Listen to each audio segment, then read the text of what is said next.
Blackmail చేయించి electoral bonds వసూలు చేశారా? ఇక్కడ సంధ్యా కన్వెన్షన్ శ్రీధర్రావు ద్వారా కోట్ల ఎలక్టోరల్ బాండ్స్ ఎలా వచ్చాయి? సంధ్యా కన్వెన్షన్ శ్రీధర్రావు ఏమన్నా పెద్ద నీతిమంతుడా? పెద్ద దొంగ. మొన్న చూడలే హైదరాబాద్ కులగొట్టింది.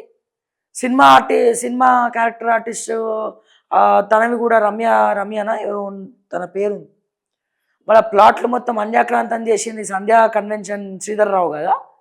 ఆయన ఏమైనా పెద్ద సుధపూసనా లేకపోతే సూపర్ స్టార్ రజనీకాంత్? పెద్ద దొంగ, పెద్ద ఫ్రాడ్. అన్ని మోసాలే అతను సంధ్యా కన్వెన్షన్లో, అన్నీ ప్రతిదీ శ్రీధర్రావు. ఇక ఆయన చరిత్ర ఎంత ఎప్పుడు అంత తక్కువ. Point number 1. ఇక పాయింట్ నెంబర్ 2, ఎలక్టోరల్ బాండ్స్ లేని పార్టీ ఏదో దయచేసి చెప్పాలి. ఈ ఎలక్టోరల్ బాండ్స్ ఉన్నాయి కదా, ఎలక్టోరల్ బాండ్స్ లేని పార్టీ ఏది? సుప్రీంకోర్టు ప్రశ్నించలేదా ఏ పార్టీస్ని? ప్రతి పార్టీ.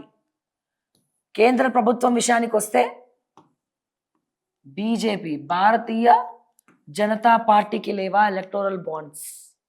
ఆ తర్వాత కాంగ్రెస్ పార్టీకి లేవా ఎలక్టోరల్ బాండ్స్? అండ్ రాష్ట్రం విషయానికి వస్తే, ప్రాంతీయ పార్టీ విషయానికి వస్తే, ఇప్పుడు ప్రాంతీయం ఎట్లయింది లేదు, భారతీయ రాష్ట్రీయ సమితి బీఆర్ఎస్కి లేదా ఎలక్టోరల్ బాండ్స్? ఏ పార్టీకి లేదు electoral bonds? Over to mega Krishna Reddy, over to mail company నుండి ఈ 3 పార్టీలకు ఉంది. ఆఖరికి వైఎస్ఆర్సిపి, ఆంధ్రాలో విషయానికి వస్తే ఇక టీడీపీ సంగతి ఇప్పుడు తెలుస్తుంది. అప్పుడు టీడీపీకి లేదా, టీడీపీకి కూడా ఉంటుంది ప్రతిపక్షంలో ఉండే కాబట్టి. So over to mega Krishna Reddy. Not only mega Krishna Reddy, కానీ అత్యధిక డబ్బులు ఇచ్చింది సరి సమానంగా. ఫస్ట్ మెయిన్ ఎక్కువ డబ్బు బీజేపీ, అధికారంలో అప్పుడు బీఆర్ఎస్ ఉంది కాబట్టి బీఆర్ఎస్, తర్వాత కాంగ్రెస్ ప్రతిపక్ష హోదాలో. బ్యాగులు మోసి అన్ని రేవంత్ రెడ్డి తీసుకుపోయింది. సూట్ కేస్ బ్యాగు టింగ్ టింగ్.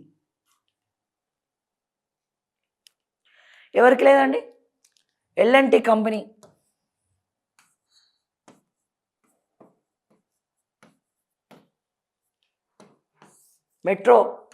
మెట్రో మొత్తం వీలే కదా. సో మెయిన్ ప్రధానంగా ఇచ్చింది ఎవరు? మెయిల్ మెగా కృష్ణారెడ్డి. కేంద్ర ప్రభుత్వం బీజేపీ నుండి మొదలు పెట్టుకుంటే నేషనల్ పార్టీ బీజేపీ, ప్రతిపక్ష party Congress and BRS, YSRCP, వీళ్ళందరినీ గ్రిప్లో పెట్టుకొని నడిపించింది మెయిల్ కంపెనీ కాదా, మెగా కాదా? మెగా వరాల జల్లు కురిపీలే ఈ దేశాన్ని భ్రష్టు పట్టించేది. అండ్ బీజేపీకి అదాని, క్షమించాలి, అదాని లేడా? నేను సపోర్ట్ చేయ, నేను ఎవరికి సపోర్ట్ చేయా, ఏ పార్టీకి సపోర్ట్ చేయా. అందుకే అడుగుతున్నా, అన్ని పార్టీలకు ఎలక్టోరల్ బాండ్స్ ఉన్నాయి. మరి బీజేపీ ఎవరు అధ్యక్షుడు, నేషనల్ ప్రెసిడెంట్ని తీసుకోండి విచారణకు, నేషనల్ పార్టీ ప్రెసిడెంట్ని తీసుకోండి సిట్ అధికారులు. కాంగ్రెస్ పార్టీ టీపీసీసీ అధ్యక్షుడు ఎవరండి అప్పుడు? రేవంత్ రెడ్డి. సిగ్గులేదాయా? మెయిల్ కంపెనీ కూడా ఎలక్టోరల్ బాండ్స్ ఎందుకు తీసుకున్నావు, ఎందుకు మాట్లాడినావు? మళ్ళీ సిగ్గు ఎగ్గు లేకుండా కొడంగల్ లిఫ్ట్ ఇరిగేషన్ ప్రాజెక్టు ఇప్పుడు ముఖ్యమంత్రి అయినాక మెగా కృష్ణారెడ్డి తప్ప నీకు ఎవరు దిక్కుదివన లేరా? తెలంగాణ ప్రాజెక్టులు ఆంధ్రాడికి ఎందుకు రాబాయి కట్టబెడతావు, సిగ్గులేదా అని ప్రశ్నించాలని ఉంది. కానీ ముఖ్యమంత్రి కదా, ప్రశ్నిస్తే బతకనిస్తారా? సంపి పడేస్తారు. Point number 2. ఇక పాయింట్ నెంబర్ 3, ఈ పొంగులేటికి సిగ్గుందా? రాఘవ కన్స్ట్రక్షన్స్ పిచ్చి కడుతున్నాడు రాఘవ కన్స్ట్రక్షన్స్. మరి మెయిల్ కంపెనీకి కట్టబెట్టినప్పుడు నాకు కూడా ఇవ్వాలి ప్లీజ్ అని చిన్నపిల్లలు మారం చేసి Kodangal lift irrigation project main భాగం మెయిల్కి ఇచ్చేసి మిగతా భాగం రాఘవ కన్స్ట్రక్షన్. అసలు ఇప్పుడు పార్లమెంట్లో మొన్న పెట్టిరు మంచి కాన్సెప్ట్. ఏంది? ఎమ్మెల్యేల మీద, రాజకీయ నాయకుల మీద కేసులు ఉంటే వాళ్ళు పదవులలో కొనసాగడానికి వీల్లేదు, 30 రోజుల్లో బర్తరఫ్ చేయాలి అని. కానీ ఇంకొక రూల్ పెట్టాలి, దయచేసి చేతులెత్తి మొక్కుతా నరేంద్ర మోదీ గారిని. ఏం రూల్ అంటే, వ్యాపారవేత్తలు కాలు చేతుల్లో కొడతామని చెప్పండి. ఈ రాజకీయ నాయకుల్ని ఖరాబ్ చేసేది, భ్రష్టు పట్టించేది ఈ బ్రోకర్లే, వ్యాపారవేత్తలు. అది ఇస్తాం మీకు ఇది ఇస్తామని సిగ్గు ఎగ్గు లేకుండా ప్రాజెక్టులు రాసుకుంటారు.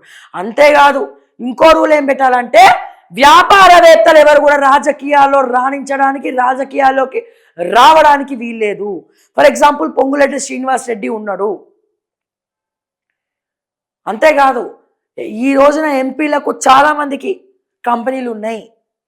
ఒకవేళ సరే కంపెనీలు ఉండడం తప్పు కాదండి, వాళ్ళకి బిజినెస్లు ఉండొచ్చు, ఏమైనా ఉండొచ్చు. కానీ ఎవరైనా ఎంపీలుగా ఉంటే, ఎమ్మెల్యేలుగా ఉంటే, మంత్రులుగా ఉంటే వాళ్ళ కంపెనీలు టెండర్లో పార్టిసిపేట్ చేయడానికి వీల్లేదు అని ఒక కొత్త జీవో కేంద్ర ప్రభుత్వం తీసుకురండి. ఫర్ ఎగ్జాంపుల్ ధర్మపురి అరవింద్ గారు ఉన్నారు, ఆయన ఎంపీగా ఉన్నారు, ఆయనకు సంబంధించిన కంపెనీలు ఉంటాయి. రాజగోపాల్ రెడ్డి గారు ఉన్నారు, ఆయనకు సంబంధించిన కంపెనీలు ఉంటాయి. కోమటిరెడ్డి వెంకటరెడ్డి గారు ఉన్నారు, ఆయనకు సంబంధించిన కంపెనీలు ఉంటాయి. పొంగులేటి శ్రీనివాస్ రెడ్డి గారు ఉన్నారు, రాఘవ కన్స్ట్రక్షన్లో సిగ్గు ఎగ్గు లేకుండా ప్రతి టెండర్లా దూరిపోతాడు. ఏమనంటే నేను రెవెన్యూ మంత్రిని 1000 కోట్లు ఖర్చు పెట్టిన. ఎవడు పెట్టమన్నాడు రా 1000 కోట్లు? ఎవడు పెట్టమన్నాడు రా 1000 కోట్లు? అందరు దొంగలే. ఎందుకు ఇవ్వాలి రాఘవ కన్స్ట్రక్షన్స్కి? అంటే నువ్వు ఖర్చు పెట్టినటువంటి 1000 కోట్లు ప్లస్ ఇంకొక 1000 కోట్లు వచ్చేసినాయి. ఈ పాటికే పొంగులేటి సంపాదించేసుకున్నాడు. దయచేసి కేంద్ర ప్రభుత్వం పార్లమెంట్లో ఈ బిల్లు ప్రవేశపెట్టండి. రాజకీయ నాయకులకు సంబంధించినటువంటి కంపెనీలు గవర్నమెంట్లో ఉన్నంత వరకు, పదవులలో ఉన్నంత వరకు వాళ్ళ కంపెనీ టెండర్ వేయడానికి వీల్లేదు. టెండర్ వేసిన న్యాయబద్ధంగా వేయాలి. అసలు ఆ రూల్ పెట్టకండి, దయచేసి పెట్టేయండి రూల్. ఒకటి దోచుక తింటారు. మరి ఇవన్నీ ఎలక్టోరల్ బాండ్స్ కాదా? బీజేపీ కానీ కాంగ్రెస్ కానీ అందరు దొంగలే కదా, అందరు ప్రజల్ని పిచ్చోళ్ళు చేసేటోళ్ళే కదా. సో దయచేసి సిట్టు ఏం అడగాలో, ఎవరిని అడగాలో అడగండి. ఎలక్టోరల్ బాండ్స్ బీఆర్ఎస్కే లేవు, వైఎస్ఆర్సీపీకి ఉన్నాయి, బీజేపీకి ఉన్నాయి, కాంగ్రెస్ కూడా ఉన్నాయి. బీఆర్ఎస్కి ₹1 కోటి ఇస్తే కాంగ్రెస్కి 50 లక్షలు ఇచ్చిర్రు. ఎగ్జాంపుల్గా చెప్తున్నా. మళ్ళీ ఏది ఇచ్చినట్టు చూపి అంటే ఎడదేవాలి నేను పోయి.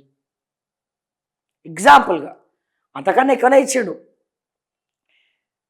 ఇప్పుడు ఇవన్నీ ఎరేసే రాజకీయ నాయకులది తప్ప,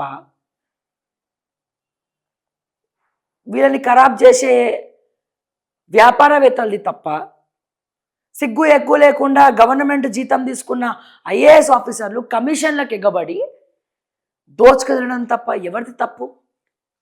ఈ ప్రశ్న మా తెలంగాణ ప్రజలకు వదిలేస్తున్నాను నేను.